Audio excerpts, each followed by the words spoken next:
Life in the United Kingdom is on hold. Every bar, every pub, every eatery, every could-have-been encounter, gone or no longer to be. Their doors were closed by force because we kept opening them. But with so much of Britain closed and the air squeezing out of our economy like a balloon, the Chancellor was forced to announce an intervention so big it would make socialist command economies blush. Government grants will cover 80% of the salary of retained workers, up to a total of £2,500 a month.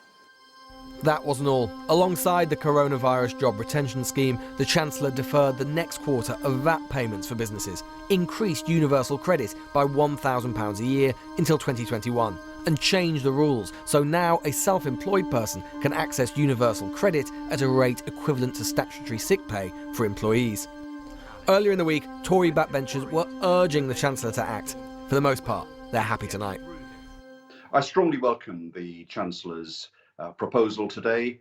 I think using the tax system to reverse the flow, so instead of businesses and employees paying taxes to the country, it's going the other way around during this crisis, is absolutely the right thing to do. And it means, I hope, that millions of jobs can be saved. But not everyone is happy. It's going to cost a fortune. Fiscal Conservatives look away now. And it doesn't cover everyone. The self-employed, the sole trader, the backbone of the Tory party were left out. After 3 weeks from hell, some are on the edge. We've been in business for almost a decade now. Perfectly viable business. We're a small design company. We work from home, so we're not eligible for any grants or loans for companies who can get rate relief. And all of a sudden, in the past 2 to 3 weeks, orders have just dried up. And we were looking tonight, nothing came to us on Monday's announcement from the Chancellor. So we were looking this evening for something for freelancers, and there's nothing there. You will not face this alone. But perhaps business people like Andrew should take heart. For given this was the Chancellor's third budget in a week, by the end of next there could easily be a fourth. On each occasion, Britain's economy became less capitalist, more collectivist. With each prime ministerial announcement, our social life became less liberal, more temporarily authoritarian. It has been transformative. All of this is an experiment for the Conservative Party, an experiment for government, an experiment for all of us. None of us can know how it will end, but we do know this. In the space of a week, the British state has become larger than at any point in our economy and over our lives since the 1940s. Rarely has it seemed so dominant over the individual in telling us how to live, where to go, how to spend our money, how to be. This week was a week of endings. At Hanover Primary, they're saying goodbye, virtually, to kids and teachers in self-isolation. All they can do is sing each other out with a promise to do their best.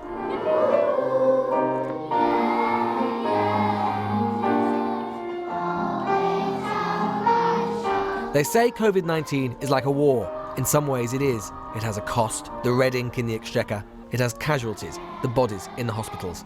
But this war has many theatres, the bars, the pubs, the playgrounds. The things that should have been, but never were. Lewis Goodall. Joining me now from Hayes is the Shadow Chancellor, John McDonnell, Tobias Ellwood, Conservative MP for Bournemouth, Ian Blackford, the SNP's Westminster leader, and Carolyn Fairbairn, Director General of the Confederation of British Industry. Good evening to you all. Ian Blackford, first of all, at Prime Minister's Questions on Wednesday, you called for a 5-point plan. You actually wanted a universal basic income. In a sense, this is it. Yeah, I have to say, I will congratulate the government on doing what they've done today. We met with the Prime Minister this morning and I said to him that we were facing an absolute catastrophe. We've done the right thing in asking the hospitality businesses to shut down. There are 1.7 million people work in that industry. We were facing a potential calamitous increase in unemployment. So the government had to step in and underwrite the wages of those that were at risk of losing their jobs. So I commend the government for that. Of course, there is more work to be done because the bit that's been left out, if you want to put it that way, are those that are self-employed. And I hope over the coming days, we've got the opportunity to sit down with government. And the basic income scheme I was asking about would have dealt with that. So there's more to do, but this is a good day.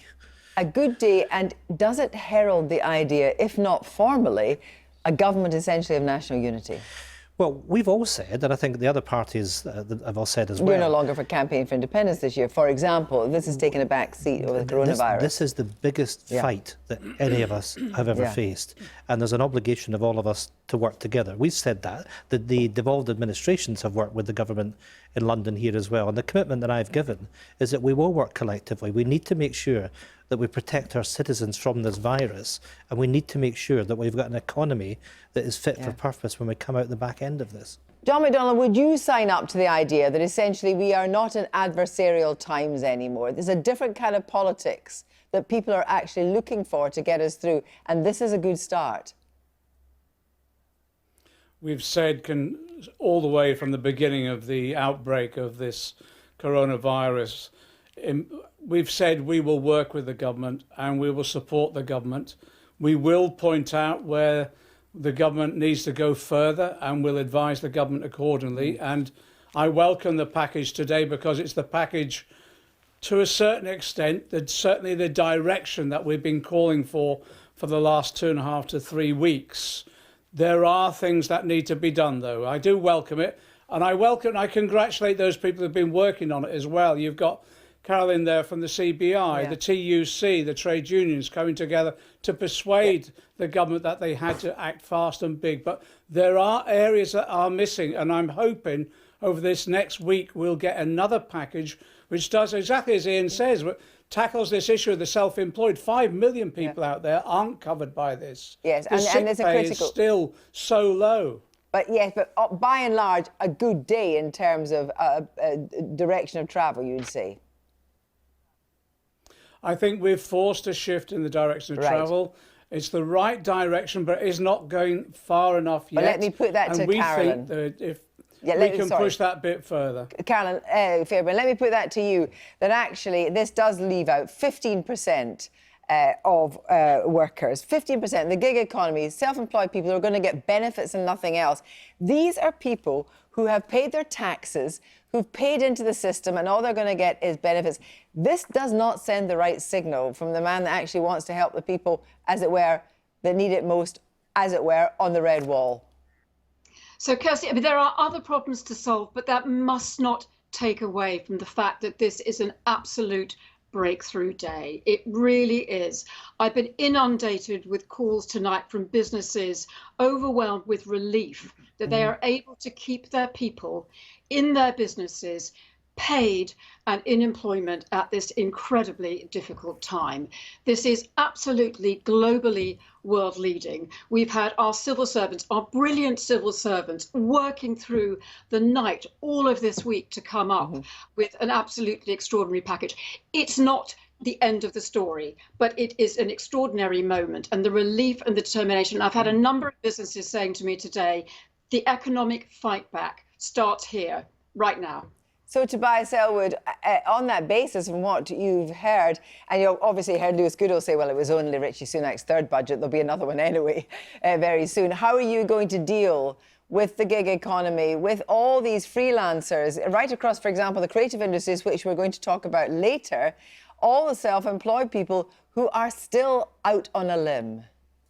Well, firstly, can I say how unusual it is to be on a panel where I'm in agreement with the SNP and Labour, and I think that's a welcome step forward. And also, can I just pay tribute to the Chancellor? I mean, he's only been in the job a matter of weeks. You're right, this is now his third major statement, but what he did today was quite incredible. And I think he gave a huge reassurance to much of Britain, making sure that we actually have a Britain to get back to once we dealt with this virus. You're right to pick up that there are some aspects of the economy that needs to be looked at. And I'm sure that we brought up, there'll be a statement on Monday. There's also legislation coming forward as well. This will be looked into. They've made it very clear, and I thought this was a grand statement to say nobody will be left behind, but that's absolutely the case. We need to make sure that these businesses can continue. We had a medical support come through with Matt Hancock. We then had the budget come through, which helped save businesses. This was all about people today, to make sure that the workforce was there for once we get through the coronavirus. John McDonnell, I mean, there is a kind of stark contrast to the financial crash where it seemed Labour in power, all about trying to get the banks, sort the banks out. And in a sense, the everyday people were being left behind. They were losing their mortgages, they were losing their businesses and so forth. Is this, ironically, the answer to that? Well, let's be clear about this. One of our criticisms over the last couple of weeks was that there was a focus on big loans guaranteed to businesses and the individual workers were left out of this. And that was why I was so critical last week. We've now been able to push the government into addressing the workers' situation as well. But let's not get carried away here. There are issues that still have to be addressed, and they're serious issues. The levels of statutory sick pay, £94.25. People who are going sick, self-isolating, having to depend on that. Matt Hancock was asked, could he live on it? And he said he's certainly not. Also, remember, the government's proposals are only 80%. It's a 20% pay cut for workers unless the employers match the 20%.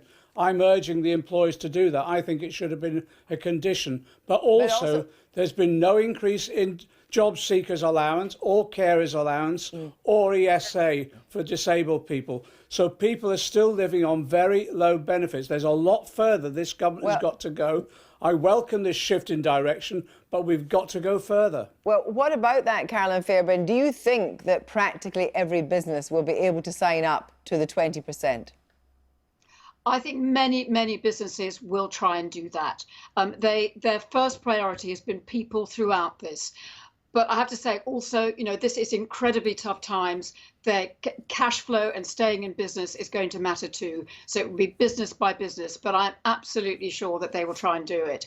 And what I would also say is I think businesses are really putting everything into it. They're coming together to try and make ventilators to support the health service. They are providing services to the socially isolated at home. This is absolutely now a team effort. And I think that's what today was all about. But Ian Blackford, the point is, when we finally come out the other end of this, we have to have the skills. So we have to make sure these skills are maintained. So when Lewis Goodall said earlier it's cheap at half the price, that really made me think it probably is cheap at half, but it's going to cost billions every month. Yeah, but we've got no choice. And there are forecasts that I've seen in other countries, in the Mediterranean countries, that unemployment could spike up to as much as 30% of the population. There are businesses right across the UK that are making people redundant today. There was a hotel in the Highlands yesterday that threw their workforce out of their accommodation. This is pretty serious.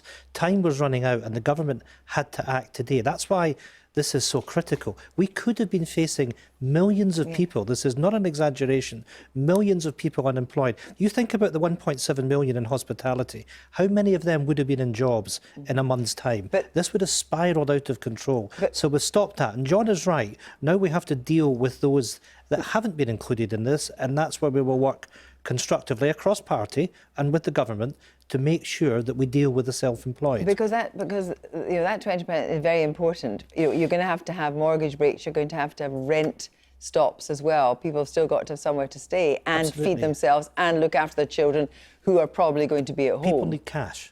And that's why what the government did in terms of the loans to businesses, and of course some businesses will take that, but a lot of businesses are not in a position to take on more debt. No. We need to get cash into the economy and to limit the impact. And let's not forget, the reason this is happening is that we are deliberately slowing the economy in order we can slow the spread of the virus. A quid pro quo is that we support people and business through the actions that we need to take. So, Tobias, Ellwood, the other, related to that, the other piece of advice today from Sage is that we're going to have to maybe, as it were, come and go in this over the year. There are going to be periods where we can come back out and do more, and periods where we can't. Now, that is also going to be very uncertain for business. Is it possible that restaurants will be allowed to open for 6 weeks and close down again? In a sense, that is just about as problematic. Well, in your introduction, the commentator spoke about life being on hold, as if somehow we're on a phone call and just told to listen to that music. Life isn't on hold. Life is changing. It will be temporary, but it will be very, very different. And we all need to adjust. We need to adapt to the new normal. And this will require us to be far more flexible, as you suggest, as well, if we are to get through this. At the moment, too many people are being flippant about this, going out and partying, allowing the disease to move around and affecting the elderly. And as long as that happens, as long as the death rate keeps climbing, then I'm afraid more draconian measures will have to be introduced. Everybody has to play a role here. But it's interesting because, Carolyn Fairbairn has been calling for more support for business by way of cuts in corporation tax, business rates and so forth. Now, in a sense, business is going to adapt very quickly to, as it were, the drip of this support, which can clearly not be just removed. So, in a sense, this is a new economic world, not just for the height of the coronavirus, Tobias Ellwood. No, you're absolutely right. As I say, everybody needs to adjust how we do our schooling, how we make our money, how we actually socialize. If we do not change, then it's going to be catastrophic. I don't think people have really woken up to the scale of the impact of the deaths that we will see. Take a look at the numbers in France and in Germany. I don't want to be dramatic about it, but I'm afraid they're still not going the right way. And you're going to see more of the armed forces being rolled out to provide backup and support. We must start to take this seriously. I'll talk to you in a minute about whether that would happen, because obviously there's many powers under the bill. But just coming to you, John McDonnell, in a way, Tobias Ellwood almost sounds, he could be a new Labour MP. Well, look, I think people are learning lessons from this about the role of the state, the way in which we have to work collectively, the way in which the market will not deliver solutions to problems like this. So I think a lot of lessons have been learned. Can I also say one of the lessons the government is now learning, which we've been advising them of, when you're faced with issues like this, you have to be fast and decisive, and actually you have to go big. And I think that lesson has been learnt this week. Let's hope it's learnt in the next couple of weeks, because there's further actions that are needed.